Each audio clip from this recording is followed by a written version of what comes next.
tuning in to Ag PhD. I'm Brian Hefty. And I'm Darren Hefty. You know, today we're going to be talking about fixing compaction issues and doing some deep tillage. There are a lot of considerations and really some different tools that you could use that make a big difference out in your field. We'll discuss that in today's program. We also want to talk about variable rate fertilizer. This is something we're doing more of every year on our farm. We want to explain why we're doing it and the economics behind it. And of course, we've got a Weed of the Week that we'll cover today, but first, here's this week's Farm Basics. Farm Basics is brought to you by the Liberty Link trait and Liberty herbicide from Bayer. The most reliable weed management solution, Liberty Link and Liberty herbicide are the link to efficient row crop production and sustainable weed management.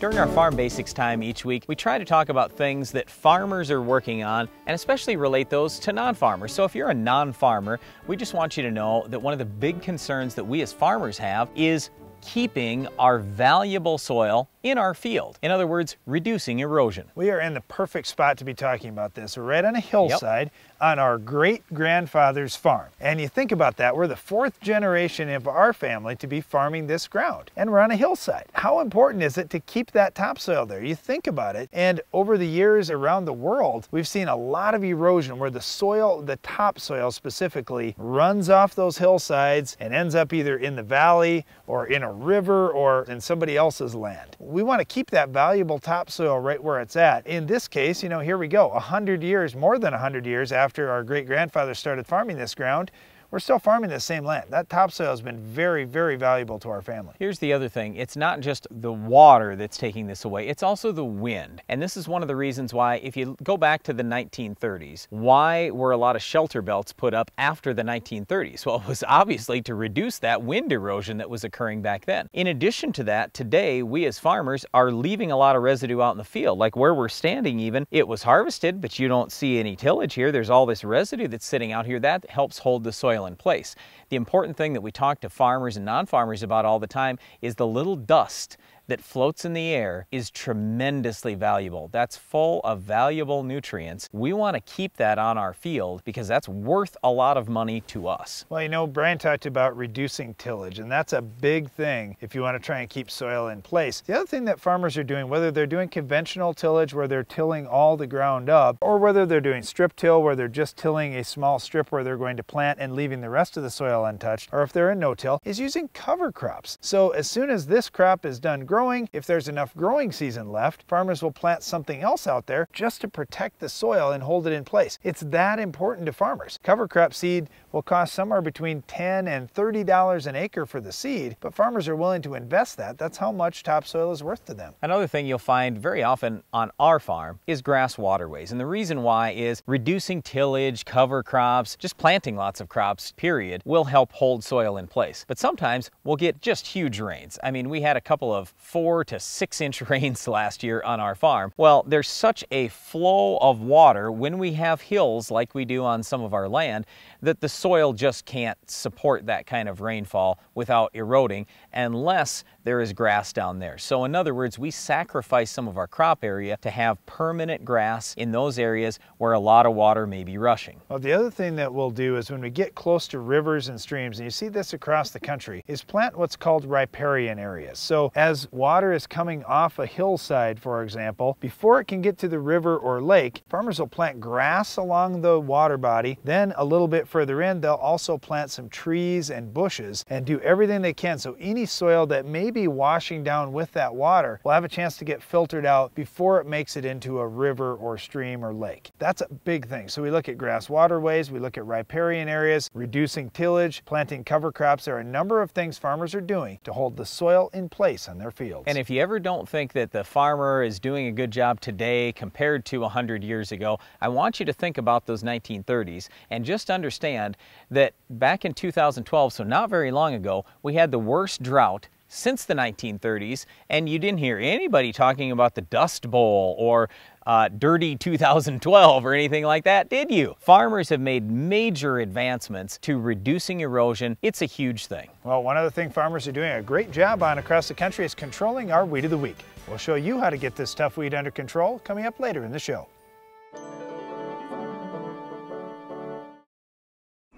What's next in weed control technology?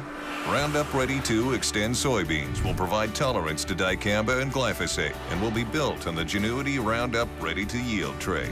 See them in action at extendfollowafield.com. Wake up, breakfast is served. Your roots crave P. Most of your applied P gets tied up in the soil, a natural phenomenon known as phosphorus fixation. Fix the problem with Avail Phosphorus Fertilizer Enhancer. Avail makes more P available to your roots, here, here, and here. Increasing P availability can lead to increased P uptake in the plant. That's more P, and more P.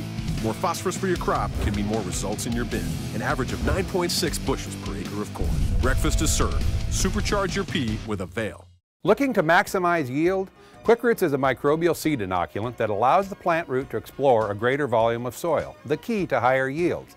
Quick Roots continues to generate yield response on corn, soybeans, wheat, and more. Quick Roots is applied to the seeds so the live microorganisms go right to work, enhancing seedling vigor, increasing the uptake of certain nutrients, including NPK, and expanding root volume. Maximize yield on your farm this season. Call TJ Technologies or your local dealer and get your Quick Roots today. Being a farmer means securing your land and livelihood for the future. Harvest Solutions from Capello USA have the grit to get you there. Our product lines for corn, sunflowers, and forage are designed for efficiency and longevity, preventing harvest loss while minimizing maintenance and downtime. To do everything you can to advance your farmland to the next generation, call us at 855-CAPELLO or visit us at capellousa.com. Capello USA, Italian craftsmanship, American grit. No one understands your farm, your field, and your soil like you. I'm Myron Stein, and at Stein Seed Company, we know your field demands a choice. That's why Stein's corn breeding program combines our industry-leading genetics and superior standability with the most sought-after traits, giving you the best choices for maximum yield. Learn more about Stein's hybrid lineup by visiting steinseed.com or contacting your local Stein Seed dealer.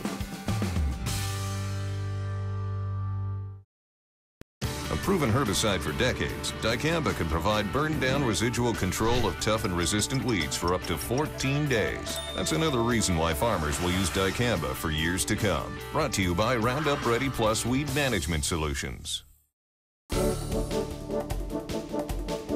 As commodity prices have been coming down over the course of the last year, year and a half, one of the things we've really been looking at hard on our farm, and farmers are all around the country, is how do I get the most out of my fertilizer investment? It all starts with soil testing, and then to take it a step further, variable rate fertilizer. That's our topic now. Well, it's certainly a practice that's been growing in popularity across the country. And I've talked to a lot of farmers that have said, well, there's only one outfit around me that does variable rate application. And I said, well, why don't you do it? Well, I guess I could do it, but I kind of need somebody to help me put together the files to show me what rates to put in different areas. And again, I say, well, why don't you just do it yourself? And they say, well, are there tools available to help me do that? Absolutely. One, for example, that we know pretty well is the Ag PhD soil test app. When you're pulling your soil samples, the data actually goes into a file that you can use to create your own variable rate fertilizer maps. Whether you're going to apply it or you're going to have somebody else do the application, either way, you can have the control of setting up those files. For example, this year on our farm, we're looking very hard at profitability for next year. How can we better manage our ground so we can make more money? Well, let's put fertility in the areas of the field that need it, and in other areas of the field that don't need as much fertility or won't respond to that fertility rate, we're going to change that up and put on a little bit less in those spots. Or maybe there's certain nutrients, like we were looking at potassium on our farm and saying, wow, here's some areas or some zones on our farm that really need more potassium. Here's others where our build program over the last 10 years has been great and we don't need so much over there. We can vary that application going across our farm, reduce our total fertility inputs, and hopefully increase our profits next year. Okay, I want to come back to making those maps. Yes, you can get controller files off the free Ag PhD soil test app if you would like to do that. You can also take something like your own soils maps, your yield monitor maps, a Veriscart map, anything like that, and make your variable rate fertilizer map as well. It's really not that difficult. There are a lot of software programs that you can do this very simply. That is a great point though. You know, coming off the extreme drought we had in 2012 and 2013, there were guys in our own area and on our own farm that had sand spots out in fields that absolutely yielded zero and the crop was dead in July. Right, where we had zeros, we didn't put any more fertilizer out there. We put last year's fertilizer out there. It didn't get used. So we put no fertilizer out there the next next year, well, obviously your profitability is pretty good when you get a normal yield and put no more fertilizer out there. Now, granted, we had to suffer through the zero of 2012, but hey, that's the way it goes. But that's one of the things that you can look at real easily with the yield monitor. But again, I mean, you can use soil test data, yield monitor maps. There are all kinds of different ways to do it. It's just take a few minutes and do it. It's not very difficult. We do it on our farm. The other thing we've looked at a lot, and we could talk about this too, is variable rate lime. I think that's just an absolute no-brainer. Looking across our soil test, test, the best thing to variable rate. Our soil test this fall, we've got spots, you know, where a whole field, every pH out there is in the 6s. It looks really pretty good. And then we see a 5.5. Well, bam, we can just put lime in that spot. We can fix that and bring the pH up in that area. And guess what? It doesn't have to be a low yielding zone on our farm anymore, just by putting on lime in that one spot and not wasting our money on lime where we don't need it across the farm. Right there, it pays for a lot of the technology you may have to purchase to be able to do variable rate yourself. Well, talking about purchasing, for us on our farm, this is the first year we've switched over a spinner spreader to variable rate, and it costs $3,000 to $4,000. Yes, I know there's some cost there, but if I can adjust things as I go throughout the field, it's thousands and thousands, really tens of thousands of dollars I'm saving on fertilizer. Or put it another way, if I can take my dollars here out of my poor area, put it into my good area, or put it into an area that actually needs it, it's a better return on investment for me. It's a better place to invest the money. It's just like anything else. Think about if you have any retirement plan, you got any stocks, whatever, what would you like to do? You'd like to take your non-performers, take that money, put it into the high performers. That's what we're talking about. That's what you can do with variable rate fertilizer. Now, certainly if you own the ground and you just want to build, you can do that. But if you look at in the US, about half the ground is rented. That's a lot of acres out there. You want to put fertilizer out there, get it back this year. So it's all about soil testing and variable rate fertilizer if you want to maximize your fertilizer dollar. Look, when variable rate technology first came out to the fertilizer market, it was really expensive. I know in our area, I think there was one retailer, they were charging like $10 an acre just to design the maps and to do the application. Plus, you still had to pay for all the fertilizer. And people thought, wow, for another 10 bucks an acre, and fertilizer really wasn't that expensive at that time. A lot of guys said, you know, I'll just over apply by 10 bucks before I'll give somebody $10 for just blue sky dreaming. But now, you know, this variable rate technology with the equipment most of us already have, with our planters, with our tractors, with spreading equipment that we may be using on our farm, you know, there's a small investment that we have to make. Yeah, like you said, maybe it's a few $1,000s, but compared to $10 an acre that we were paying for stuff a few years back, it's really pretty inexpensive. Yeah, so on our farm we're doing variable rate anhydrous, variable rate dry fertilizer with the spinner spreader, and variable rate strip till with dry fertilizer then. We can also do variable rate stuff with the planter. So, I mean, we got a number of ways we can do this. And here's one thing I want to bring it back to. We've talked a little about economics. For the most part, it's a really good deal. As long as you're doing it yourself, you're not investing a lot of dollars that way, there's no problem. There's no reason why you shouldn't do that. But the other side of it is the environmental issue. Okay, especially with nitrogen. We know on our farm we've got some soils that won't hold much nitrogen.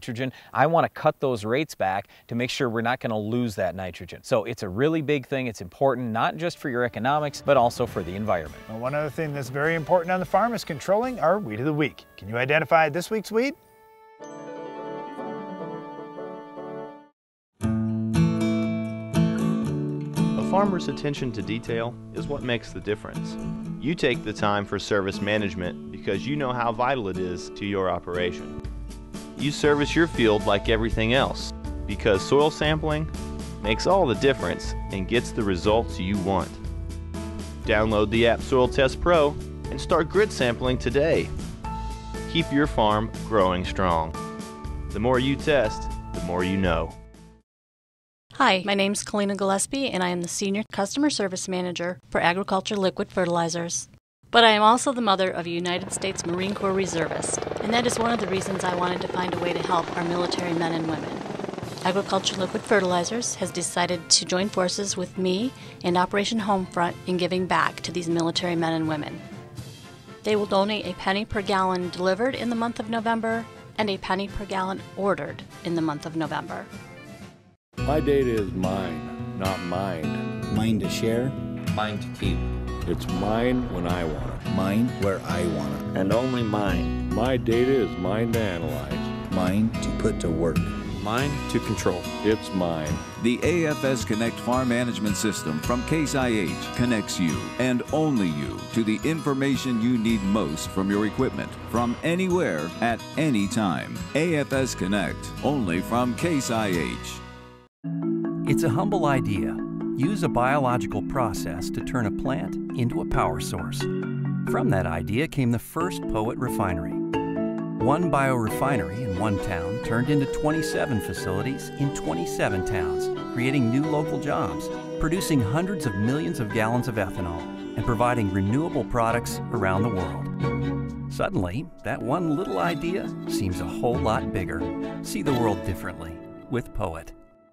I've been involved in developing new technologies in agriculture for over 3 decades. The changing times demanded that we develop new and better equipment. Dry powder applications on seed can only be highly successful if they can be easily, effectively, and accurately applied to the target. That's where our company, Changing Times and CT Applicators, come into the picture. The innovative CT applicators are designed to give you the most accurate application of products such as talc, soybean inoculants, or other dry products. Remember, CT Applicators for the changing times.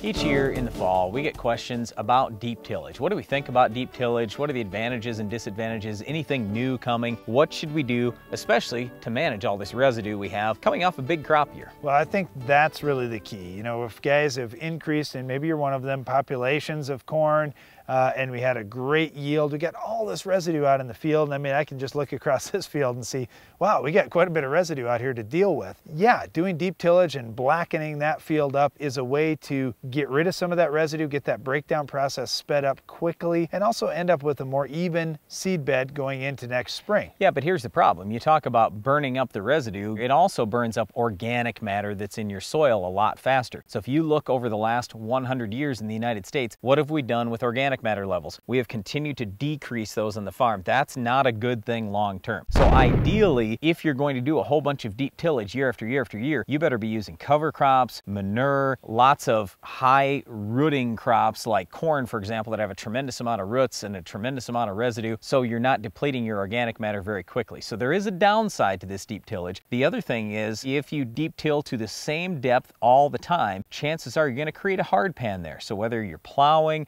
you're deep ripping, whatever you're doing, you got to think about that. What we've done on our farm for deep tillage, we've done a fair amount of what we call zone building. It's deep ripping, but just with a straight shank and a narrow point. So we're really not blackening the soil a whole lot. It's just going down, creating some slots for roots to get down to reduce compaction, and then lifting the soil a little bit and placing it right back down. So that's one way we've gone, so we don't have the burnup of organic matter. We don't destroy a lot of the residue that we see on the soil surface. We're just creating some strips out there, and that's worked quite well. All right, so you talked about the residue management aspect, and yes, there's a lot of guys that use deep tillage for residue management. The other thing you started getting into there was compaction management, and this is one that we've had calls from all across the country on our Ag PhD radio program this fall about, hey, it's wet this fall on my farm, and we're creating some ruts with the combines, with grain carts, with those trucks, ruts can whatever. be deep. And yeah, I've got deep ruts. I need to do some deep tillage to wipe that out.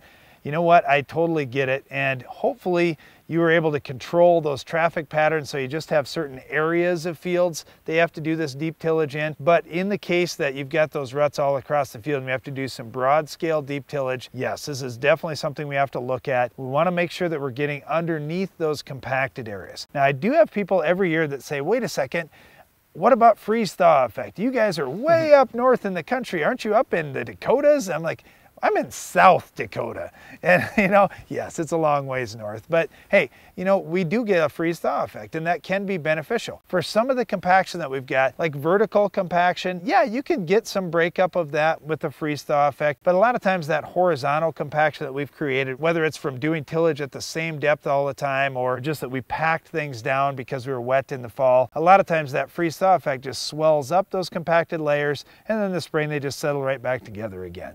So don't count on freeze-thaw to wipe things out.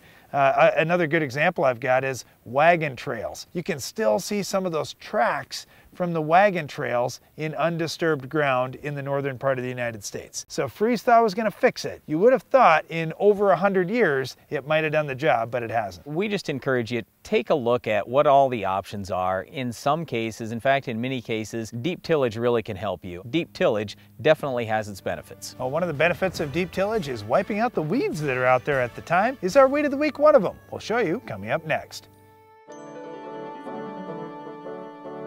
The Weed of the Week is sponsored by the Enlist Weed Control System from Dow AgroSciences, a new herbicide and trait system that will build on glyphosate. Farming isn't just in the land, it's in you. Take control of weeds like never before. Enlist builds on the Roundup Ready system, combining proven control of a new 2,4-D and glyphosate in Enlist Duo herbicide. Protect what matters without changing the way you farm. Talk to your seed or crop protection supplier today. Our weed of the week is Russian thistle. Yeah, this is one of those weeds that we've been fighting really our whole lives. There used to be a lot more Russian thistle around our farm when we were kids versus what we see today. We had a lot more manure. Well, that made a big difference, yeah. But we've also got good herbicide solutions and a lot more choices to control it than our dad had 30 years ago. All right, so with Russian thistle, it does kind of look like a little Christmas tree. The problem with Russian thistle is it doesn't really have leaves like you would normally think of leaves that can absorb lots of herbicide, and so sometimes we struggle with getting good herbicide control. So what I'll tell a lot of guys is cut your water volume down, and I realize that's contrary to what you usually hear from herbicide people that tell you, oh, you have to use more water. No, you don't. Not with something that'll barely hold any amount of liquid on it. With Russian thistle, I want less water and I want a more concentrated droplet. So use a high rate of whatever herbicide you're using and a low rate of water, and usually that works a little better. See, I look at it the other way, Brian. If it's tough to control post-emerge and tough to get spray droplets on it, let's control it pre. Right. There's lots of good pre-programs. Like, for example, in soybeans, we talk a lot about our 3 pre-strategy for soybeans to wipe out Roundup-resistant weeds. Well, it works great. Use one of the DNAs, Treflan, Sonline, or Prowl, plus some Sencor,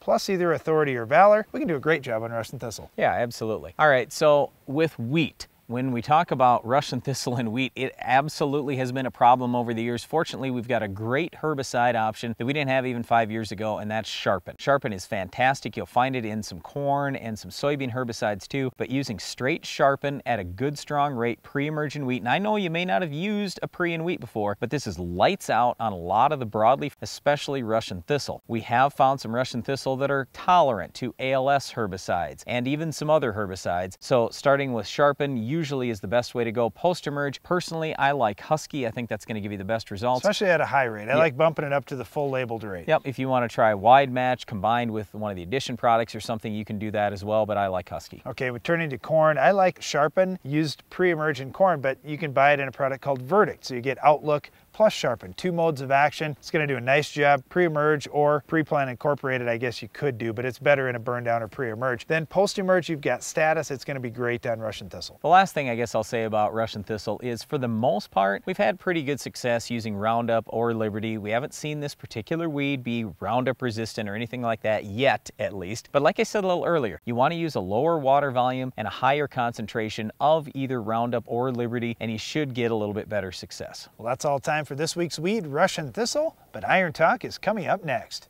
Iron Talk is brought to you by Case IH.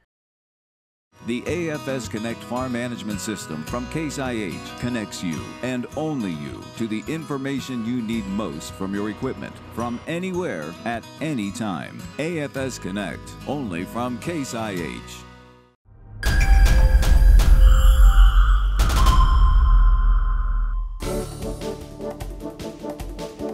Down corn is tough to harvest, but what do you do after harvest to clean things up? I'll discuss it in today's Iron Talk. It's bad enough that some of your corn went down. You lost yield, maybe a lot. You had to take quite a bit of time to get it out of the field, and you may have even had to buy or borrow some extra equipment. Harvest is done now, but your nightmare may not be over. Now you've got to prep that field for next crop. Here are a few observations from down corn this fall. Long stalks laying every which way are a challenge for many types of operations. In our strip till, we even had a little challenge in fields where tops fell off the corn, dealing with those longer pieces compared to where our chopping corn head had everything sized up to just a few inches long. Coulter carts of various kinds, or vertical tillage, will do a nice job sizing that residue up so it flows through your next machine much better. Whether it's a 330 turbo case machine or the individual coulters of a Salford, in my opinion, it's a valuable pass through the field. Then you can follow up a strip till, no-till, or conventional tillage depending on your situation. as to why that corn went down, let's look at a couple different situations. If stalk rot was the culprit, rotating away from corn next year is a good strategy. We saw stalk rots especially bad in areas that had excessive spring moisture, insufficient drainage tile, and corn rootworm feeding. Adding a fungicide like Headline Infera really helped with the disease portion of that.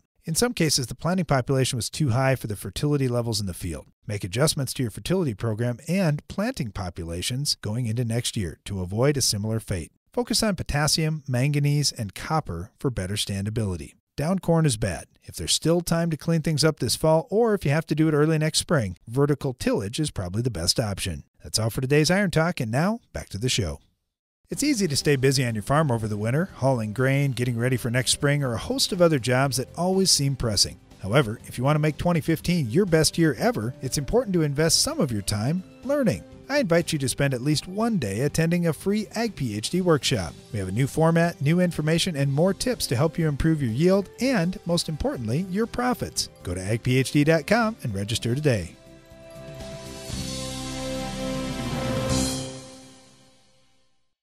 This year's projected U.S. soybean yield will lose over $500 million per point in shrink. Eliminate shrink in your bin. Store grain without lowering moisture content with the AgriDrive Bullseye Temperature and Moisture Controller.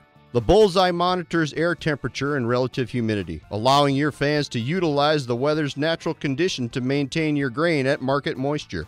Fan run times drastically decrease along with the cost of over-drying. Eliminate shrink today. Call now.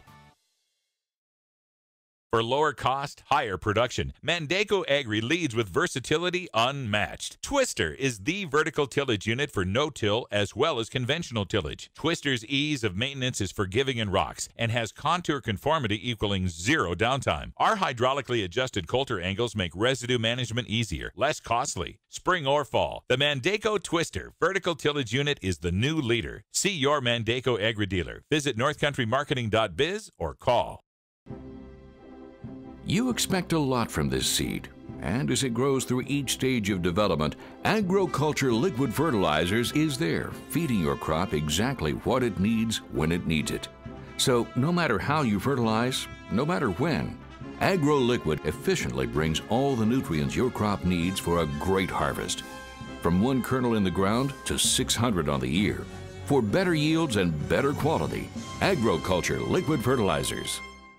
Dirty work pays. That is if your dirty work includes a SoilMax Gold Digger tile plow. SoilMax tile plows feature zero deflection technology. With the only tile plow factory paired with AgLeader's IntelliSlope control system, you eliminate the need for grade calculations and lasers. So make your next investment in a SoilMax Gold Digger. Better yield, longer planting and harvest windows, better water management is all yours with SoilMax.